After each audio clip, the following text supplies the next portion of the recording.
Today in Quad Damage, we're joined by someone whose work has helped shape the FPS space in the AAA scene, from Apex Legends to Battlefield to making the headlines following the layoffs around Highguard. Now navigating his next chapter, we wanted to bring him on to talk about his journey, his opinions, and hopefully give him a platform where the right person hears his story. Please welcome Alex Graner. Thank you. Let's get booming. Let's get booming.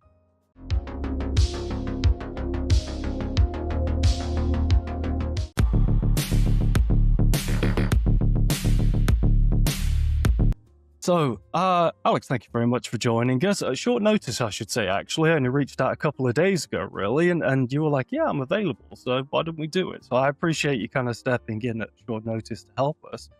And there are a lot of questions that people tuning in will probably want to hear the answer to, but the important thing is, let's find out about you first of all then. So you've worked across Apex Legends, Battlefield 6, and of course, most recently, Highguard. But what originally pulled you into level design and what keeps you hooked on building FPS spaces? Yeah, well, first off, thank you for having me. Pleasure being here, and got a lot of extra free time, following the layoff. So happy. Hopefully not too much free time. I got a lot to do. A lot of interviews, portfolio stuff, resumes, all the fun stuff of being laid off. But yeah, I got my start. I went to, I've always been an avid gamer. Grew up playing the Halos, the Call of Duties. I loved the shooter space. Even competed at a low, kind of competitive level, MLG games and stuff like that. So I always loved it at a competitive and casual. And I went to college for game design. Didn't know anything about it. Went into it, never touching a game engine, what actually goes into game development. And then my sophomore year, I really realized I wanted to get into the AAA space. I want to work on the Call of Duties, the Halos, the Titanfalls. These games I love playing. And I started researching, you need a hyper-focused position to work into the AAA space. They have dedicated lighting artists. They have dedicated character artists who just work on characters, not even weapons. So I went through a whole life journey being what do I want to do? And I would just go to the Call of Duty hiring pages and just be look at the different positions they were hiring for. And I came across level design. And I was like, oh, that sounds really cool. What is a level designer? And I just reached out to a bunch of AAA level designers at these studios I wanted to work for. Anyone I could just get my foot in, just find out and pick their brain on what level design is. And I did this for animation, for other things, and out of the dozens, hundreds even, I reached out to, only a few got back to me, but the few did really lay down here's what a level designer does at Respawn, here's what a level designer does at Call of Duty. And there's different types, studios call them different things. And the one that really helped me was just the type of level designer I am is a geo level designer. So I create the space with a focus on the player's experience, and I work with environmental artists. They make it look pretty. I don't do anything but focus on the gameplay. And that really just set me on the right path, and here's the skills you should learn. And for the next few years of college, I was just in my free time just making custom maps for Call of Duty, Halo, anything I get my hands on, Team Fortress 2 and Source. So just anything and everything. And by the time I graduated, I had a few good portfolio pieces. And then I just continued my search and reached out to the lead level designer at Respawn at the time, Jason McCord, just being like, hey, what do you look for in level designers? Because Respawn was my golden goose studio I wanted to work for. Really? I love Titanfall. Mm-hmm. And just by chance, he was like, oh, your portfolio is really impressive. So him and I chatted for a few weeks. And then just by chance, a few weeks later, they were opening up a junior level designer position, and go apply to this. I'm recommending you. And then I was like, we'll see how far I make it. Next thing I know, I'm being flown out and have the offer. And then I joined a few months before that team shipped Apex Legends. And then from there, I jumped between a few incubation projects, the Battlefield campaign, and then latestly Highguard at Wildlight, which is with that original Apex Legends team, or a good chunk of them, including Jason McCord. Wow. Went straight into it. If that's the case, then it's obviously a hard industry to crack, and everyone is competing for it, but it's very blessed to have somebody like Jason on your side that got you that far. Because a lot of people that we speak to, of course, they're very much in the trenches in the indie scene, and it's they're a one-man crew. They literally do everything, so it's become so hyper-focused on something. And honestly, I think Titanfall is one of the best franchises ever.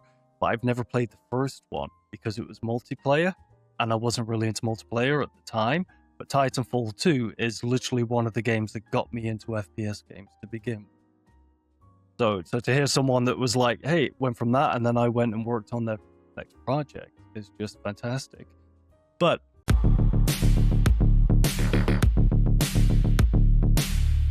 as I mentioned before we recorded, there's an uncomfortable question that people obviously want an answer to, an inside view on it. And that is the unfortunate news, of course, that Highguard didn't really meet expectations, is the polite way of saying it, resulted in layoffs, including yourself. So, although Highguard had a lot of ambition behind it, but it ultimately didn't land the way the team had hoped, from your perspective, not the gamers, not the corporate executives or anything like that, what do you feel led to the game's failure, and was there anything that you kind of learned from the experience? Yeah, I think there was a lot to learn from Highguard's development, and I can only mainly speak to my side of it, as a level designer.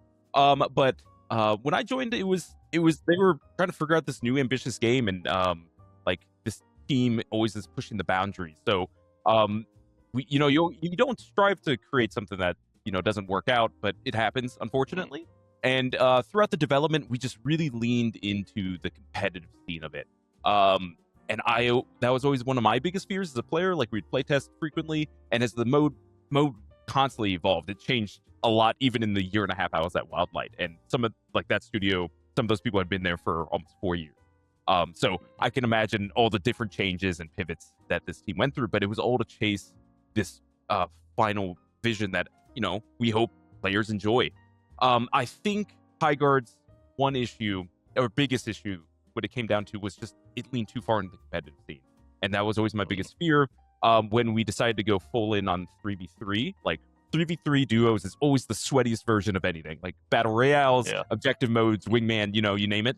It requires such high intensity of communication with your team and team plays that it doesn't leave much room for casualness. And I think that was the biggest thing that turned a lot of players off to Highguard, is just your first few games, especially when a game like Highguard has this really big spotlight on it, whether for negative or positive reasons. You need to hook people game one. And battle royales, Apex had this big success because battle royales were kind of an up and coming mode. It was really easy to understand as a whole after you played one game, and it's really easy to explain to your friend. It's like, hey, just be the last squad surviving. That's it.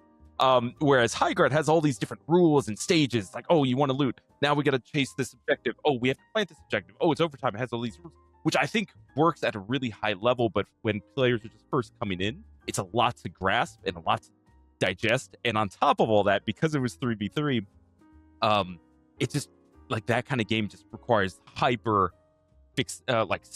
skilled movement and shooting, which is already a pretty high entry as well. So if you just have a few bad games, your teammates aren't sticking together, you're just going to get rolled, and it's very hard to 1v2 in our game too, because of the pay and all the designs behind it was all designed to be a team-based shooter. So I think that was the biggest thing. People just kind of churned off of it because they didn't have the team.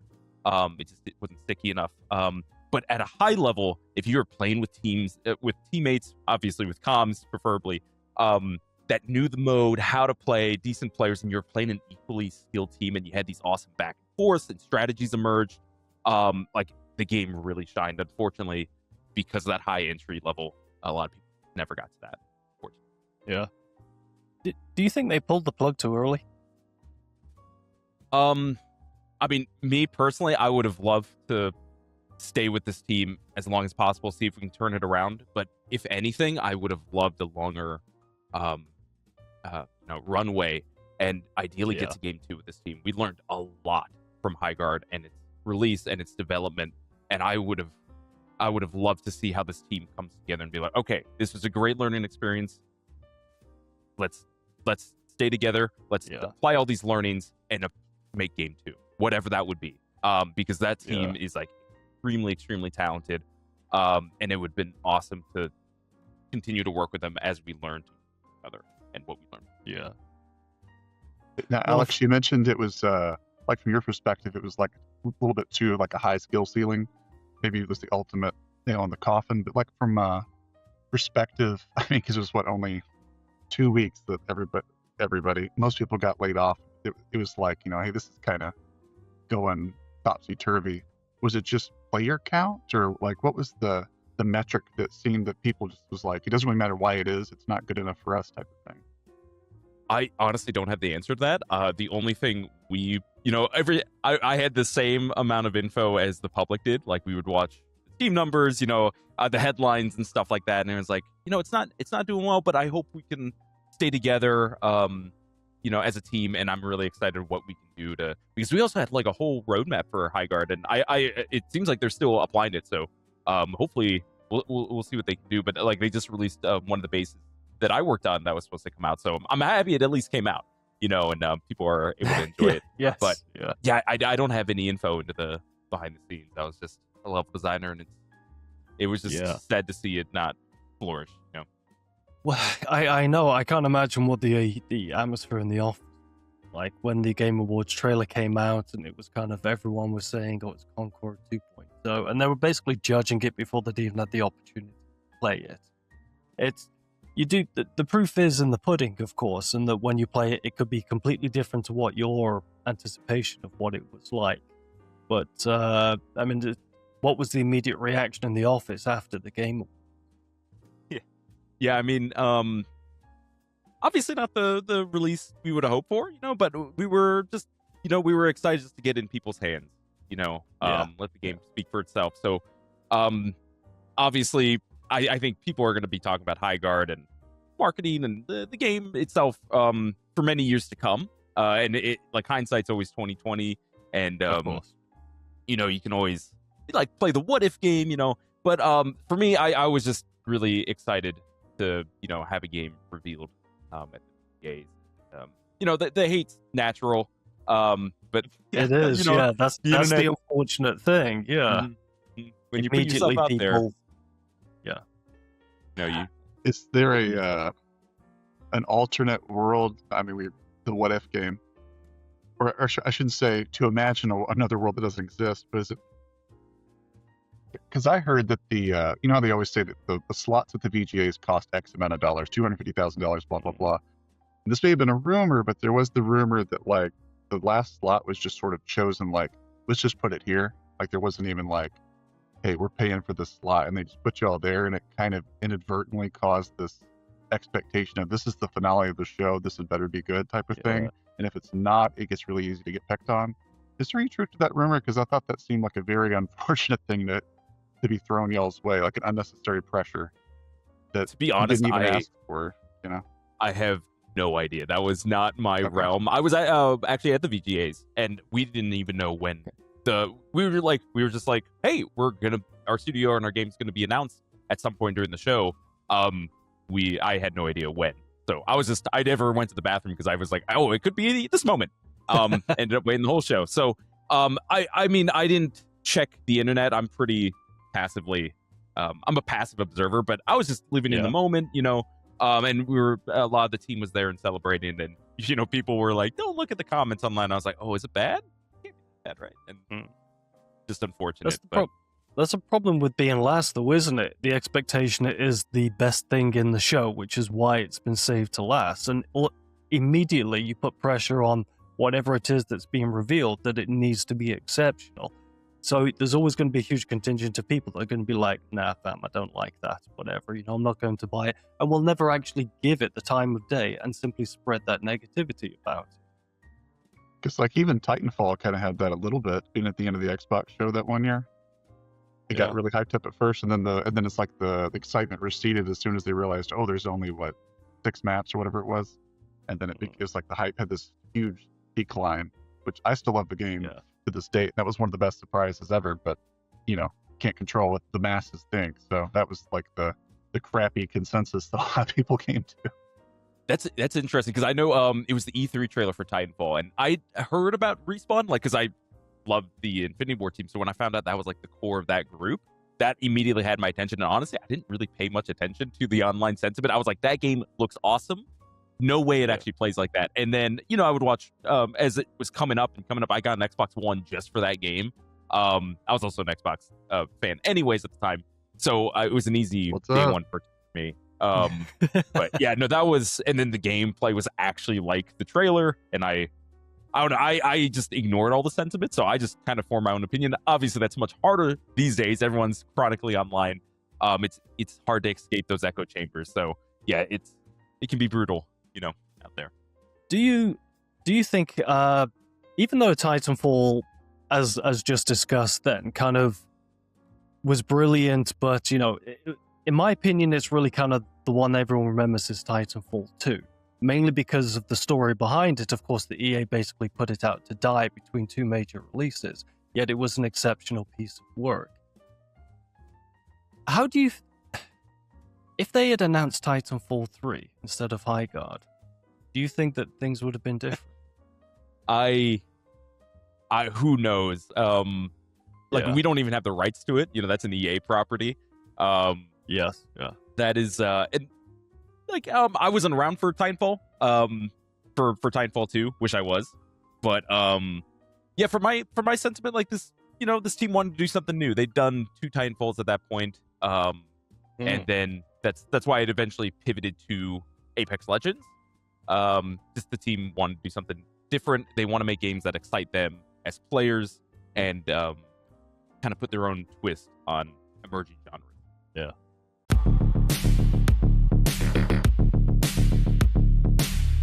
What we've talked about Highguard for a little bit. Why don't we look back at some other things in regards to your career then? So looking back at your time at Respawn and Wildlight, are there any lessons or mindset shifts that genuinely changed how you approach designing levels for those games that you personally have worked on?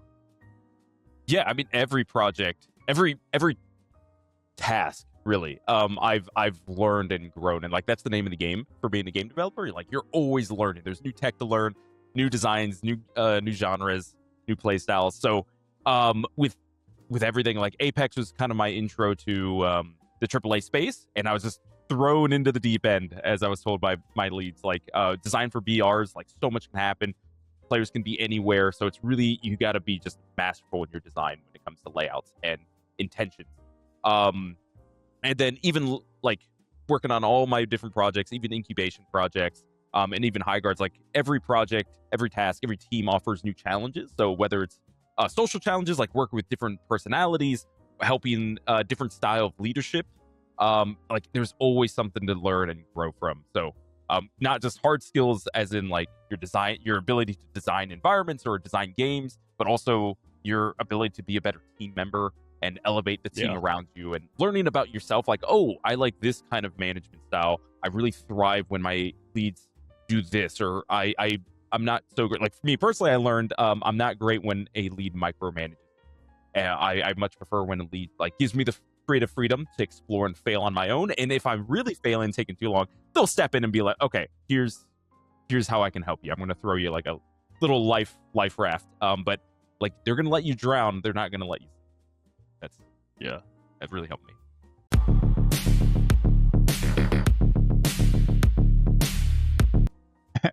Yeah, I was curious. I had just started. I'm not sure if you're familiar with this battle royale. There's the Vampire the Masquerade Blood Hunt that's a couple years old now. The vampire one, right? Yeah. And it's got the thing where it's the countdown has started. They're going to shut down the servers, I think, in April 28th of this year. So there's kind of a mad scramble to get in all this playtime. And I was curious, that's kind of one that never quite hit its zenith, it never quite found its footing the same way other battle royales did. What in your opinion, especially as someone who designs them and has an affinity for them, is the key to making the battle royale work?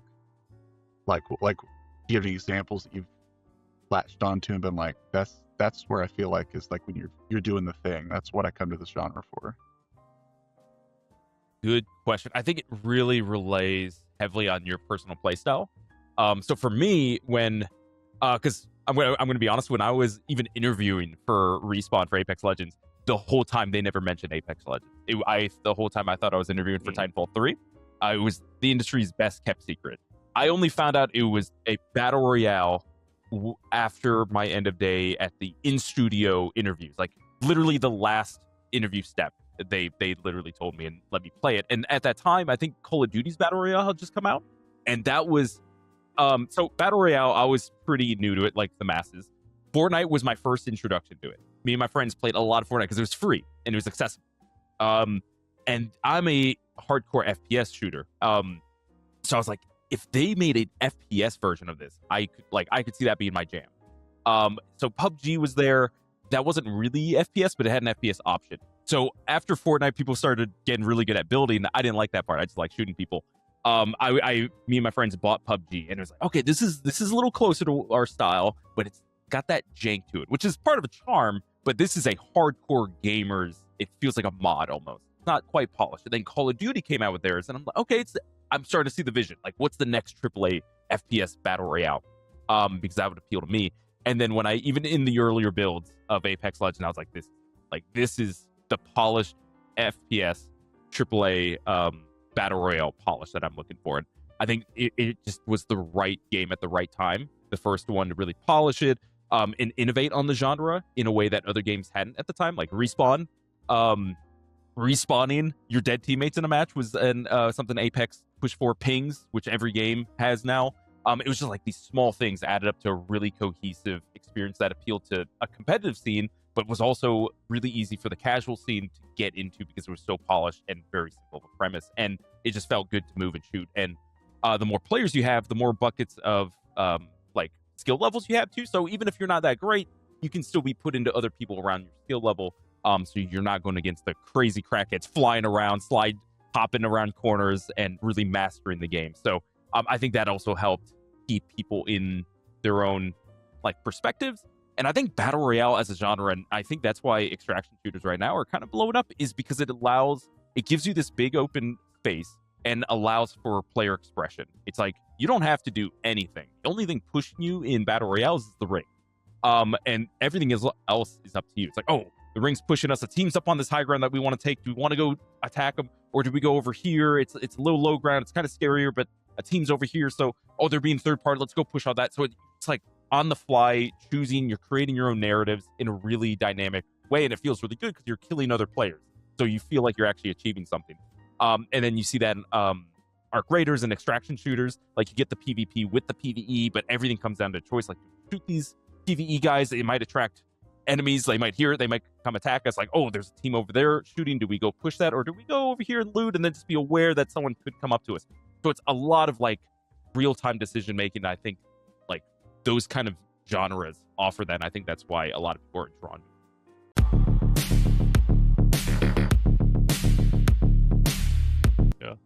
Well, I mean, obviously you've shipped a lot in your time, doing this across many different franchises, not even titles, franchises. Is there like a specific thing that sticks in your mind, or like that thing really pushed you as a designer to get that done? Man, there's been a few. The ones that really come to mind are Apex, because I think I was just learning so much. The biggest thing was just I was learning to work in a AAA space, work with other departments at a professional level, something I never really did in my modding career, because all the team-based stuff I did in college were with other students who have no idea what they're doing. So this is the first time it's kind of intimidating, and I was just kind of thrown in, because you're put in the fire, and you're gonna. It really helps build character very quickly and skills. So I'm very thankful for that, and I had the leadership to help guide me through those fires, and I came out the other side as it really elevated my skills as a designer. So with each project, I was learning something new. It's like different kind of design styles. Like, oh, this one's more organic. This one's more man-made. Different art styles, different artists too, which come with their own creative processes and collaboration styles. But I think the biggest ones was towards the end when most of the core Apex team had left, moved on to other projects, or a lot of them came to Wildlight to start forming that at the time. I was also working with like ambitious new battle royale map seasonal updates that were pushing my boundaries to learn something new, become a better designer, and on top of that, working with new leadership that were coming to replace the old leadership I'd worked with the last 3 years. So it was just a lot of change and working with different personalities, and that's something you're always gonna have to deal with. So it was a good learning experience, and then working with when I went over to Battlefield, new engine, had to learn Frostbite. I had to learn how to work with multiple studios in different countries. I had to get up at 6 a.m. To be able to talk to people at DICE, Sweden, just to find out, hey, why are my AIs working? And I would get up at 6 a.m. because I was the end of their workday there that overlapped. And it was just oh, you didn't uncheck this box down here. It's fantastic, and then everything worked. So it's just like different styles for different teams, which I mean is great. And it just helps you grow and helps you learn on a personal level, like what actually works for you, what do you look for, and all this is like the more repetition you get, the more you can start flagging these things in interviews, like maybe like that project interests me, but the team orientation, like probably not for me. So I think all that is really good, but yeah, just always learning something new. Challenge. I heard Frostbite's difficult to work with compared to other game engines. That when I was there, they were trying to revamp it, like completely rebuild it so it mirrored Unreal Engine a bit closer. So they could hire people because everyone is very familiar with Unreal now. So people could come in and learn that very quickly instead of their Frostbite. But it's still Frostbite. It just tried to mimic Unreal.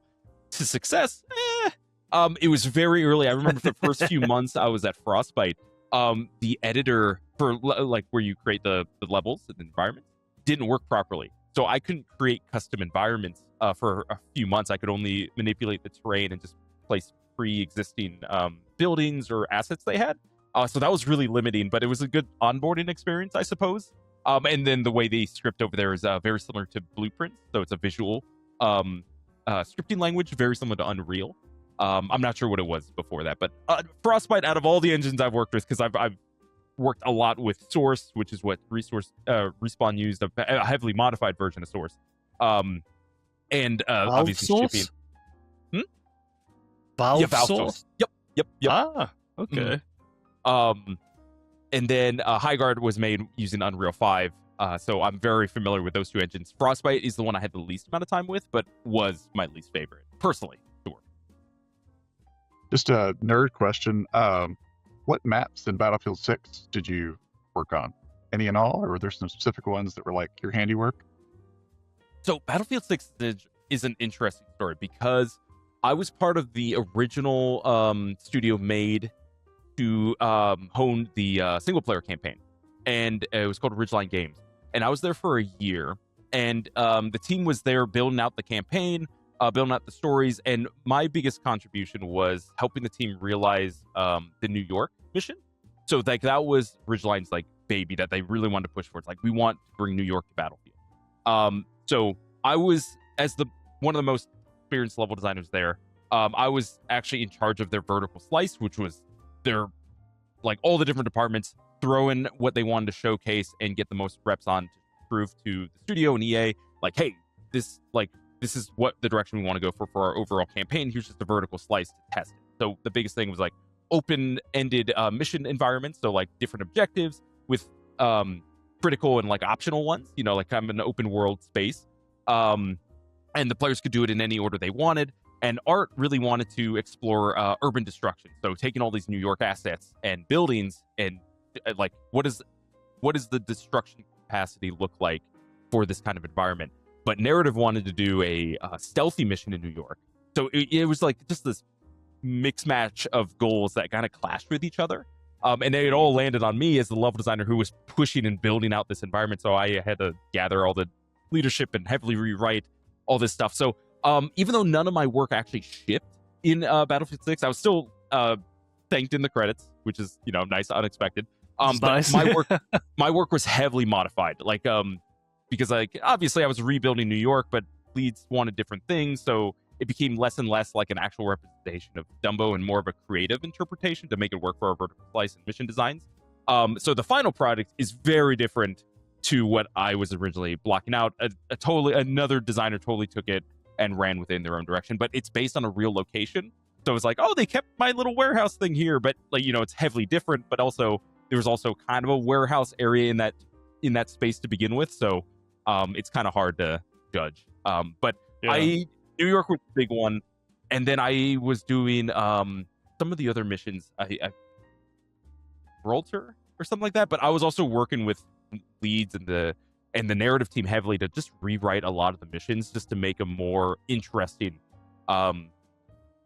than like more immersive and player engaging. So all the cool things didn't happen in the cinematic, but actually in gameplay. Very similar to the original Call of Duties that I loved playing growing up. Was there immense pressure that you felt whilst working at those early stages of Battlefield 6? Because, of course, 2042 wasn't exactly the most well-received Battlefield. I actually loved it. I played it a lot, actually, and I was like, this is played it a lot too, yeah. Battlefield. Yeah, the whole future war sort of thing, that really stood out to me being a sci-fi, guy. I loved it. But yeah, was everyone like, we really need to turn this ship around? Or was it just like another day in the office sort of thing? To be honest, because I was part of that new team in Seattle, they were all new to Battlefield, like including myself. I never worked with it professionally. In fact, a lot of people at that new studio weren't that familiar with Battlefield to begin with. So that's why I had to take, step up and be like, hey, Battlefield campaigns in the past haven't been great compared to Call of Duty's. Here's like, I would take missions from like a tank mission from Call of Duty Ghosts to one of the tank missions in Battlefield and just do compare and contrast, like who did it better.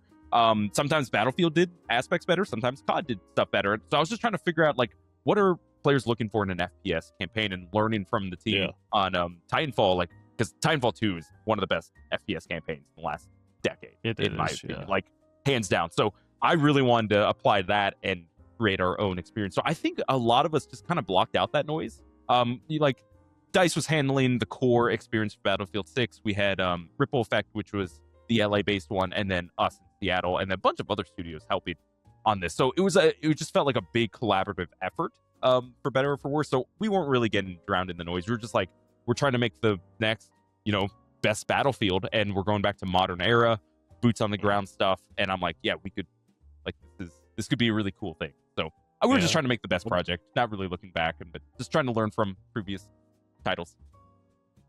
I bet the Call of Duty devs are doing the same thing. They're looking at like what Battlefield and like, let's see what Battlefield did well. Let's implement it on our side. Because the two of them are interchangeable is the wrong word to use. That's disrespectful. But when you think of one, you do think of the other. They are like two halves of the same coin. They are the rivals to each other. So I got to believe like in the offices, the conversations about your competitors are essentially an everyday occurrence. How you can do something that kind of equals them. I'm not going to, ask you kind of conversations that took place because maybe that's under your NDA. But like, is it? I can't ask. I want to know. I'm like, were you stealing secrets from each other? This is the question I want to ask. But I mean, a little industry secret is no idea safe. Like people steal ideas all the time, like Battle Royale. It wasn't like even PUBG, like they mainstreamed it, but there was originally a mod from like H1Z1 and stuff like that. And even people can go back to Minecraft Hunger Games. Like that was like the first Battle Royale, and like ideas evolve, and ideas aren't what's going to make you $1 billion. I mean, it could, but it's all in the like if you give 10 different studios or 10 different designers the same premise for a game or a level design, you're going to come back with 10 very different interpretations. Some might work, some might not.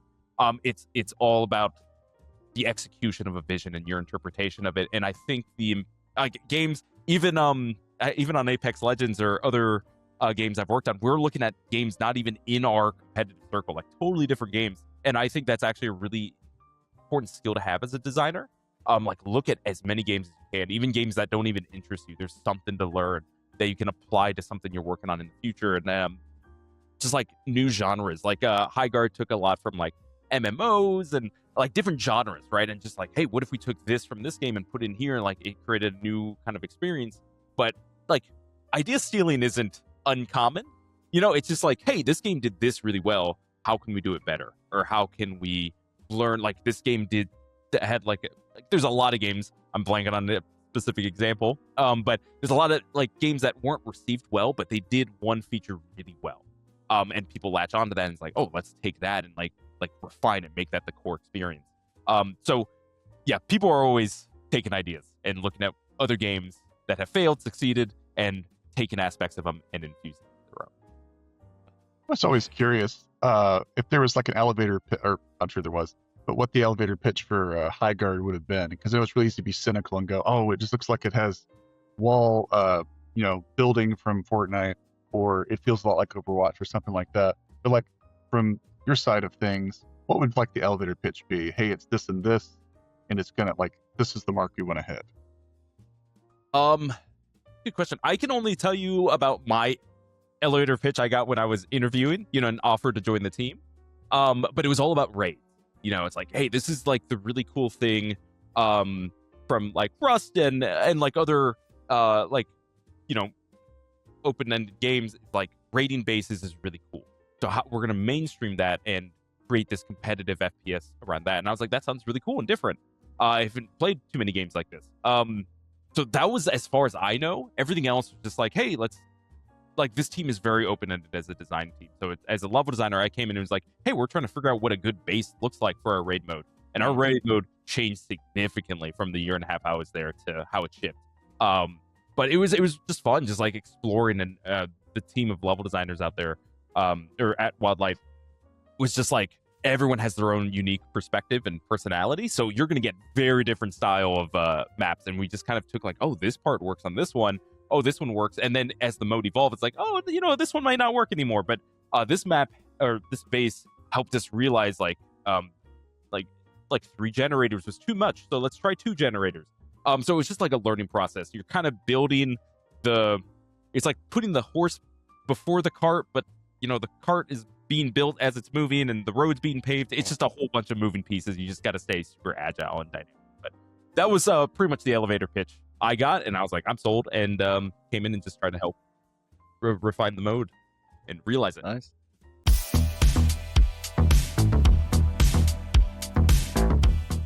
Okay, so these are, how many questions we got here today? 3 randomly generated questions, and we usually throw in one of our own. It's kind of a trick question or it's kind of a fun one. But these are more open-ended, kind of what's your personal opinion on X topic? All right, so question number 1. These are wild today. Okay.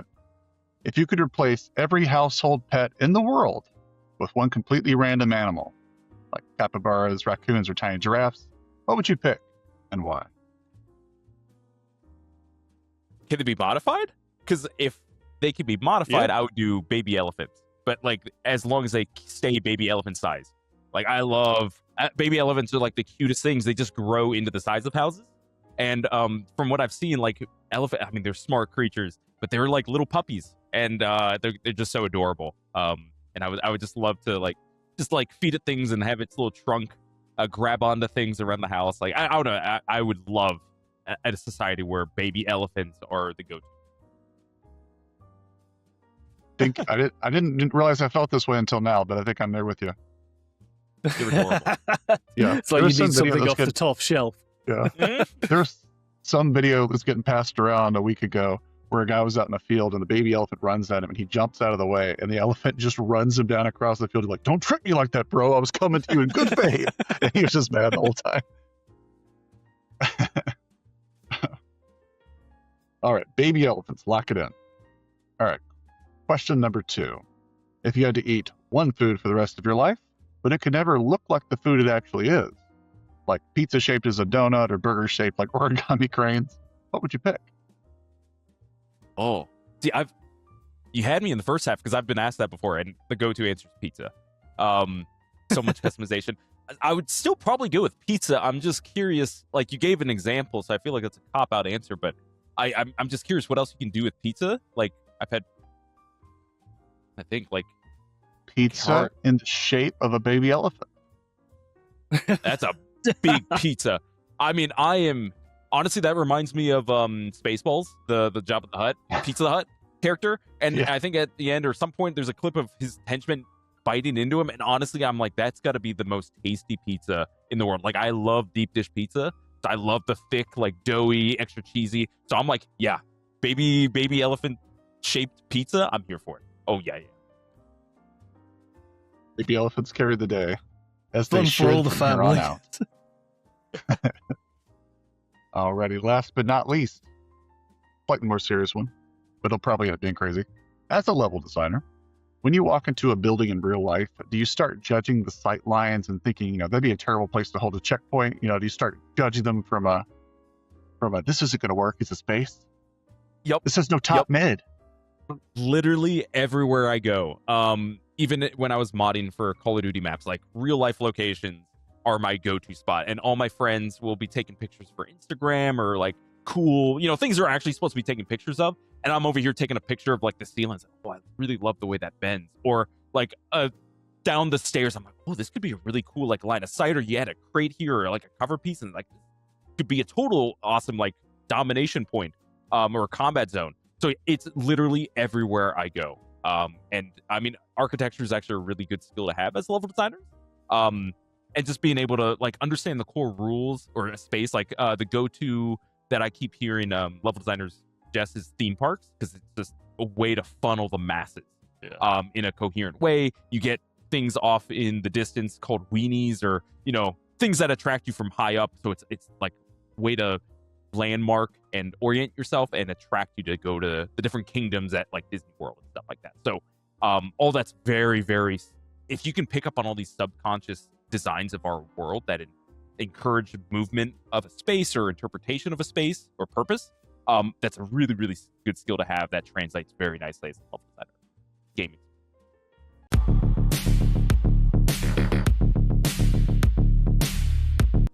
Yeah, that actually kind of funnels into the next question we had, which is sort of like, when you're building a level, is it kind of a case by case basis what your anchor is? Whether it's are you accounting just for flow, or are you trying to do a landmark and everything kind of builds around that? What would you say is kind of your go-to, either your trademark or like your anchor point? It's like, this is what everything's going to flow out from.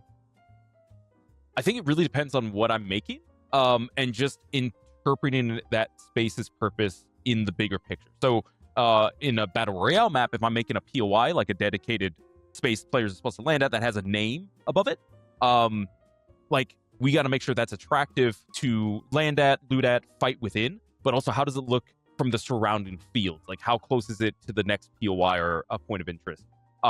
Is this blocked by big giant walls? Like, can you not see it? So will players even notice it if they didn't land here? How does it funnel with the surrounding space to attract players here? And how do we design for if there's a team already in this POI and holding its location, like if the final ring's closing here, what's it feel like, and what options do players have if they're coming into this town if the team's already holding it? So all this goes into it. There's just a lot of interpretations for designing. It's just you got to understand, what are you designing for? What's the big picture player experience you're going for? And that usually plays a big role. Now, is like playtesting results kind of a lot of times the final say in how a space, whether it's done, or is there a little bit more abstract type of way to go? Okay, I'm pretty sure this is close. It's pretty much everything always decided by the playtesting, more or less, even if it's not internal, if it's external? Sometimes. I would say one of the biggest skills a designer can have, and this usually comes with the more you do it as a profession. So as you get senior, principal, and especially lead, you should be able to dissect your own work at a high level without needing external feedback. Obviously, it's great to get external feedback because the way you play it and see, it's like, oh, okay, like this is how I imagine players are supposed to play it. Then you actually put it in the player's hands, like, oh, they're not playing it like this at all. Well, how can I fix this?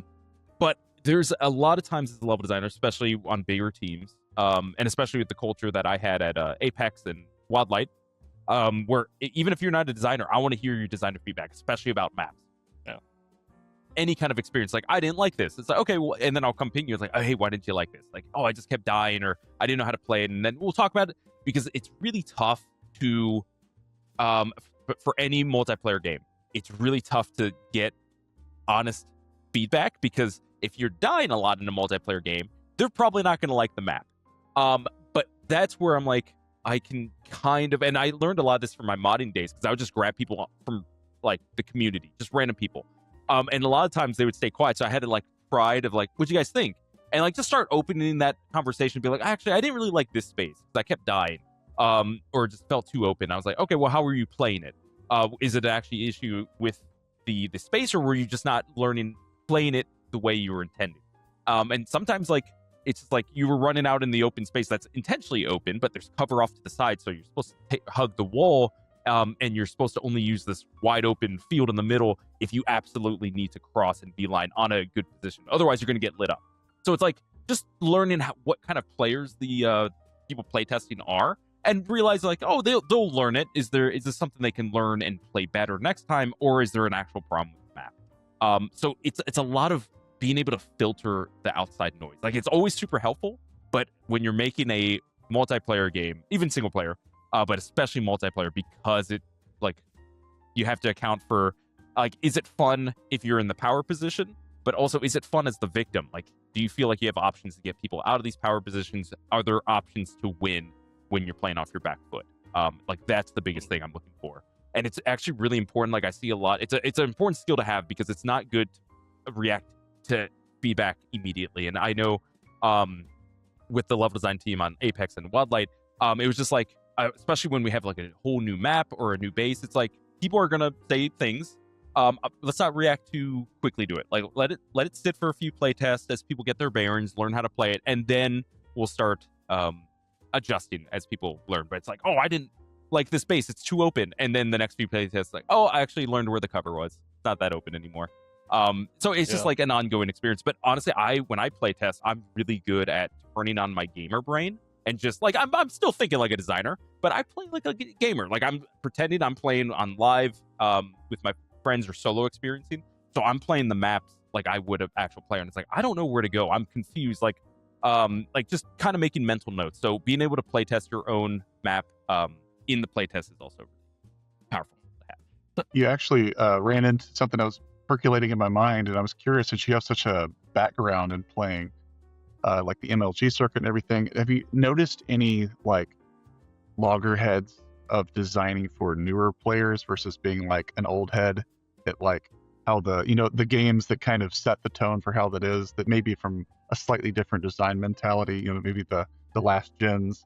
I know the 3-lane philosophy was pretty big back in there, that you see on maps like Plops 2's Yacht or a million other maps from COD. Have you noticed any difference in like what players are into or what they get more frustrated by now, just in personal experience? To me, in it depends multiplayer specifically.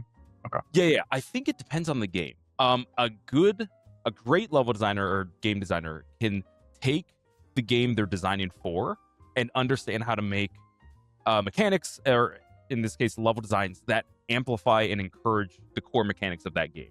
So what worked for Black Ops 2 probably won't work for especially Black Ops 6 or Black Ops 7, whatever the latest one is, because they have advanced movement.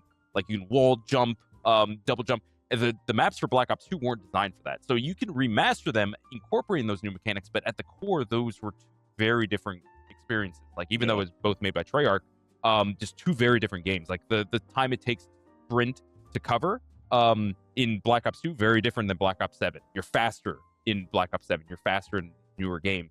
So the cover placement isn't designed for that.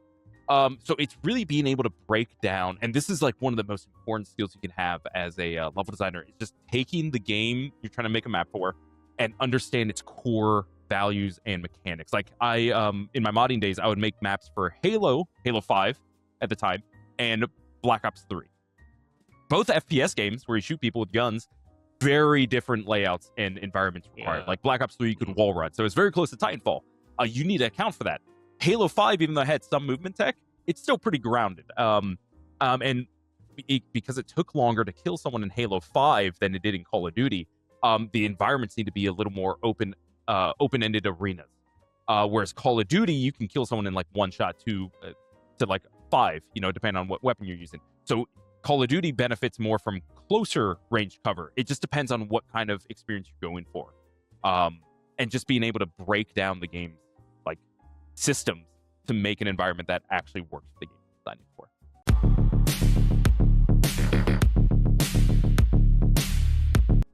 How do you know when something's done, though? Like, through all the different stages, from the initial, the concept to going through the feedback and the play testing. This is what got my mind rolling on it. Like, at what point do you say, yeah, that particular thing is done? Let's ship it? That's a tough one, because usually there's a schedule. So it's like it's got to be done by this point because the build is getting locked.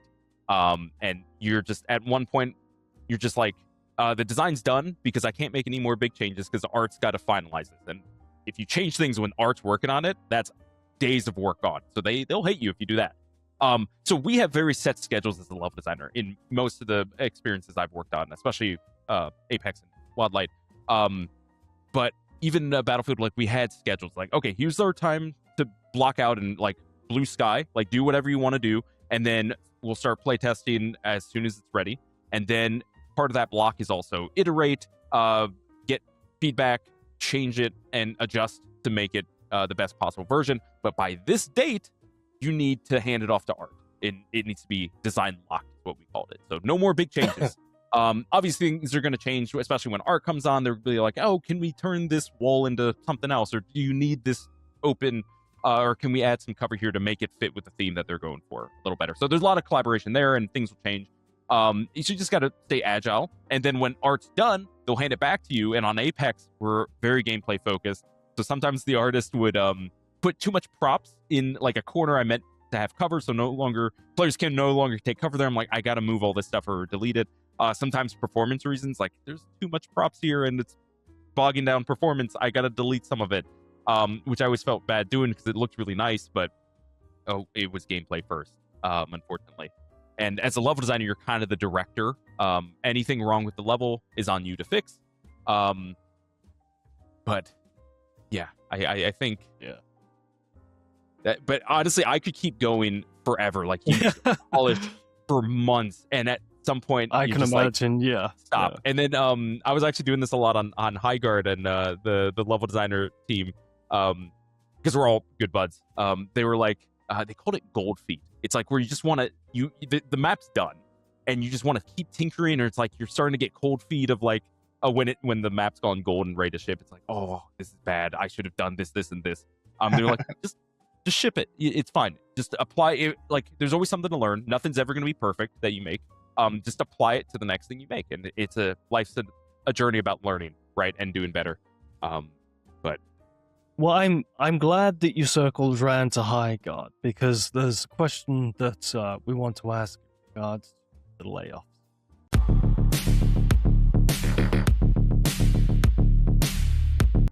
From your experience, then, obviously Apex Legends, Battlefield, Highguard, etc. What is something that you wish that studios would understand more about supporting people like yourself, keeping teams healthy, etc.? What is your point of view about like the choking point?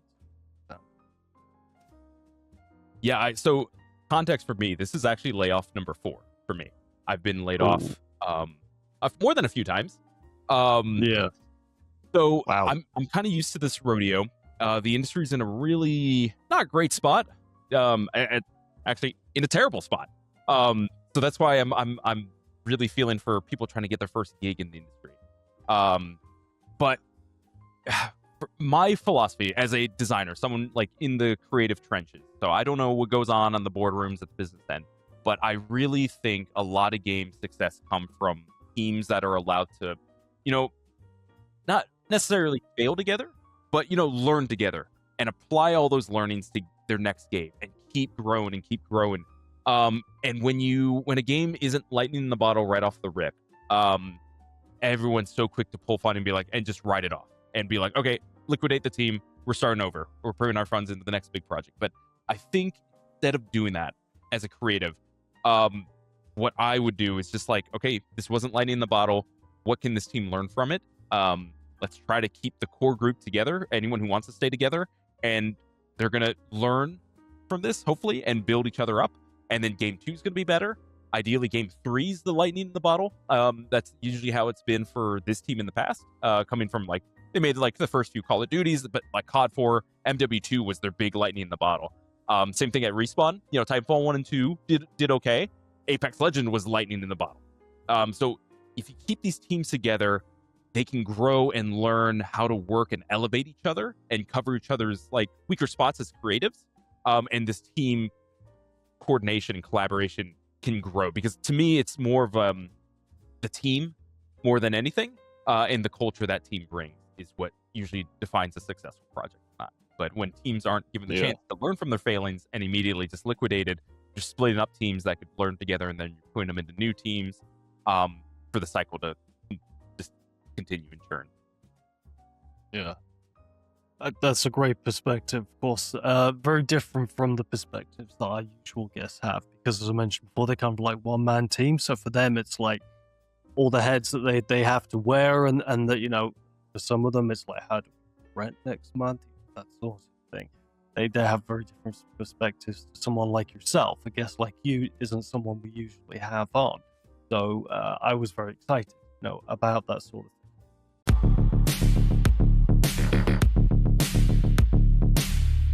But I want to ask, about your future. So let's say that there's a recruiter that's watching this right now. What sort of project genuinely gets you excited that you would be like, I wish someone would reach out to me with that particular type of project? Yeah, for me, the project is secondary, if I'm being honest. It's the team. It's all about the team and who's heading this team and just the collaboration that a team can offer, because I think, like I said, that's where success grows from. You can have the most successful developers in the world on the same team, but if they don't get together and can't collaborate and problem solve together, probably not going to make anything great, from my experiences. But right now, because I've been doing FPS stuff for over 10 years, including my modding, I've been really trying to branch out, and that's why I really stuck on Battlefield. I worked on a single-player incubation project at Respawn. Like, I want to try doing single-player stuff. Co-op stuff really excites me right now. But I really am looking for something else to amplify my portfolio. I've done a lot in the FPS space. Be cool to do third-person stuff. Be cool to do third-person action adventure, single player game. I would love to get a single player game officially under my belt, because I don't really count Battlefield 6, as a shipped product, because all my stuff was changed. Yeah. But that was a great experience to have. So I think just something new but yet familiar. But for me, it's all about the team. What about making your own game? Utilizing all those hundreds of ideas you've had through the years that you had to discard, and now you're in control of your own destiny. It's crossed my mind. So a lot of times in my free time, UEFN, which is Unreal Engine for Fortnite modding, came out about two and a half years ago, and I actually spent a lot of time in there. I've created a lot of single player experiences or co-op experiences, things I don't normally get to do in my AAA level design job, working on previous projects. So that was always my gateway to learn new skills, and that's actually what I recommend to new people, like aspiring level designers or designers. So I personally come from a AAA space. I really love being part of a talented team. I'm not so much a solo developer. I like wearing different hats, but not so much that it's too far out the realm of designing the game. Even in my modding days, I would art up my own levels, light it, and polish it. But I really don't. I learned in college I don't like creating character movement controllers. I don't like just building every aspect of the game. That's just not for me. I like being part of the core player experience and the overall. Can be very selective, but also exactly. I'm not a programmer. I'm not an engineer. I don't like working with server backend stuff. I'm also not a big brain like that. So I'm definitely a designer, creative type. Which is great. But I would love to be part of a super small indie team and just wear a lot of different hats, but have team members to help elevate and cover my weaker spots that I personally don't like doing. Maybe double. What you're saying is you just like to play the fucking objectives. What you're trying to say? I am an objective player. I do play to win. So whatever the team needs me to do to win, I'm there for it. What is the best game you ever worked on? What is the worst game you ever worked on? I was going to ask this earlier on when I was thinking of Battlefield 2042. So I was like, maybe Alex is like, I dodged a bullet not working on that Battlefield, Yeah, I didn't work on Battlefield 2042. Yeah. But the best, man, that's a tough one, because I think every project I worked on had aspects that I thoroughly enjoyed, and also had aspects I didn't. I would say my favorite is probably Apex. That was my first shipped game as a professional designer. So a lot of firsts. It was a huge success. It's really awesome to just boot up Steam or Xbox or whatever and just see all your friends from your childhood playing the game you worked on, and they have no idea you even worked on it. There's something super cool about that. But even Highguard, I loved being part of this team and seeing how the sausage is made from the beginning stages, and the collaboration obviously didn't end the way we had hoped, but just being part of that process and seeing this game drastically change over the course and being able to help pivot the direction of it the best of my abilities through my level design and exploration was really awesome with this game. Like everything, I don't really have a project I didn't like the most. Each project offers its own set of challenges. But like I'm thankful for all my experiences, to be honest. Like there's one I'm like, I didn't really dodge a bullet. I just kind of, wish I could have stayed longer, because like I said, I've been laid off 4 times at this point. Yeah, all of I them didn't kind of want the abruptly. question. I didn't want the question to seem disrespectful, like I was putting you on the spot, saying like, "Oh, I want you to badmouth a particular project." It was kind of more of like, it was tough to work on that game, or I didn't get like what I really wanted out of that game, sort of, least favorite sort of thing.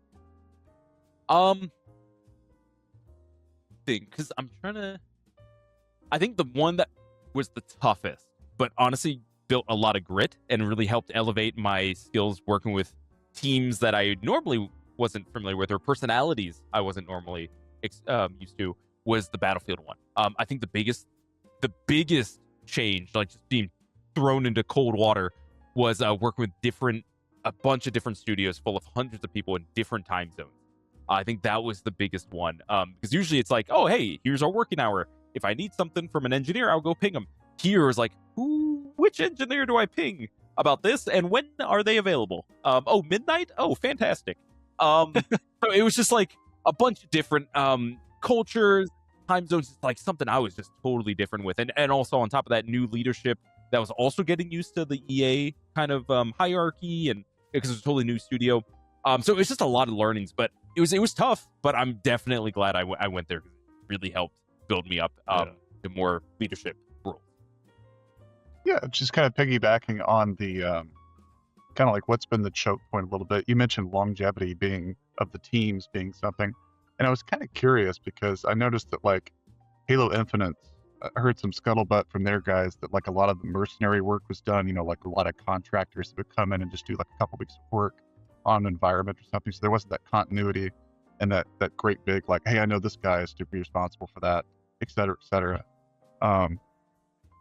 As far as team unity and that kind of thing, I know, like Concord's kind of a tough one because they spent so much money and so much time, and you kind of wonder like how are they willing to abandon ship on so much work when the teams feel comfortable and confident in what they're doing.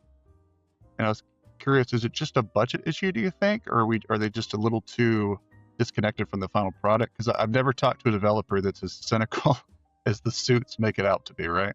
No one's like, yeah, we just try to make the lowest the minimum sellable product, and that's why it went away. No one on the ground is sitting there with that same cynical view. So I'm just always curious if anybody has any sort of like looking up to the top brass from their position, like what's the instinctual read, Do we just need to make smaller games with smaller budgets and have smaller goals that we can repeat and iterate on, or is it just a question of like gaming has become a victim of its own success, I think tough one. That's a very loaded question. I think the biggest thing we're seeing right now is the top ends, like Sony, Microsoft, all the big suits, business side, saw the blow up of COVID in gaming and just expanded everywhere. And I think Sony did a lot of that. I remember after my time on at Respawn, I was interviewing at a lot of Sony projects, and a lot of them were working on multiplayer games.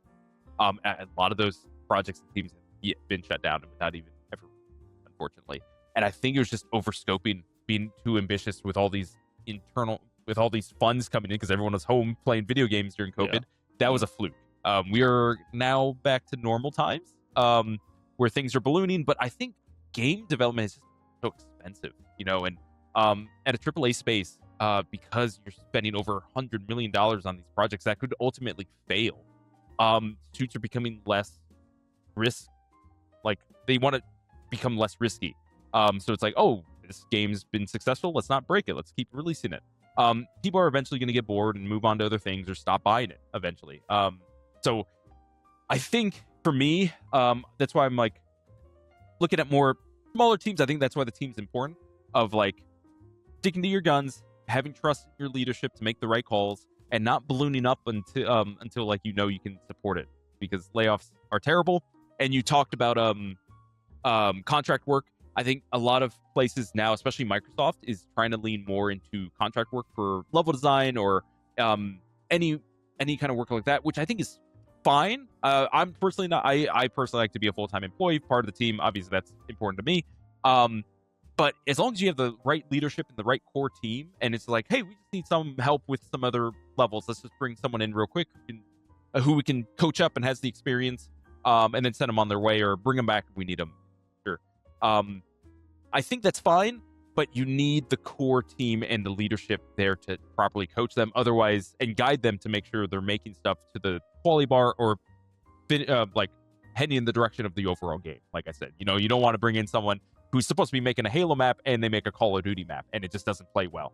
So you need the leadership and hire a designer that has the skill set to realize how to make the best maps for your game. I think it's easier if they're part of the core team and you can coach them up and build them up over the course of years, and you guys continue to make awesome products. But I think ultimately that's out of the hands for a lot of teams. That comes from the higher ups. Alex, is there anything that you want to talk about while we have a little space between the outro? No, I mean I'm always happy to help people trying to break into the industry or answer any questions people may have. So I'm available on most of the platforms. Feel free to reach out. I try to get back to everybody because, like I said, I probably wouldn't be in the career I am or gotten the lucky break out of college if it weren't for the people who actually took the time and got back to me and answered my dumb questions about, like, what is animation? Oh, what does a level designer do? Because who knows where I would have been without their help and guidance. So I'm always trying to pay it back, especially in these tough times. One day someone is going to be like, Alex helped me out. Why don't I help out someone else? Then, it's That's the dream. Passing forward, as they say. Yeah, cool. Mm-hmm. All right, well, Alex, thank you very much for joining us today. I hope that this is maybe, as they say, one door is closed and another is open now. So there's plenty of exciting projects out there, and I hope the right person gets hold of you and is like, actually, you know what? This is the guy that I'm looking for. But for the people that are watching, and any recruiters, and any studio heads, where can you be found? Right now, I'm on LinkedIn a lot. I use X, Twitter, but usually just, posting about work and being a silent observer, but always open to chat on there as well. Those are pretty much the two big ones. And then my email and portfolio as well. Yeah. I'll have all those links in the description as well then. So I'll if you want to message me with them, or I can find them myself, I'll stick them in the video description. And Medium, what about yourself? Where can people find you? Yeah, you can find me on the old YouTube, Midnight Medium. I believe I'm on Twitter at a Midnight Medium, so not the, just one of. If you feel like setting money on fire, you could always run on over to Patreon and just throw some money right in the garbage can. Watch it be returned to you, or not. Who knows? Let the fates decide. But yeah, those are my three major haunts. Yeah, and as usual, Midnight Medium's links will be in the description as well. As for me, I'm on Twitter/X at RobbieYapp80. If anyone wants to message me, that is public. Any future guests, anything like that. And I do get a lot of people be like, "Hey, love your podcast, bro. Can I be on it?" Yeah. We're also on YouTube Music, apparently, because they have podcasts on there. We're on Reddit. We're on Blue Sky. And I guess until next time, Medium, you know what to do. Maybe I do, and maybe I Keep don't. on booming. Oh, keep on booming. Yeah, exactly. Nailed Yes, it. yeah. Post will show no difference between our syncopation there.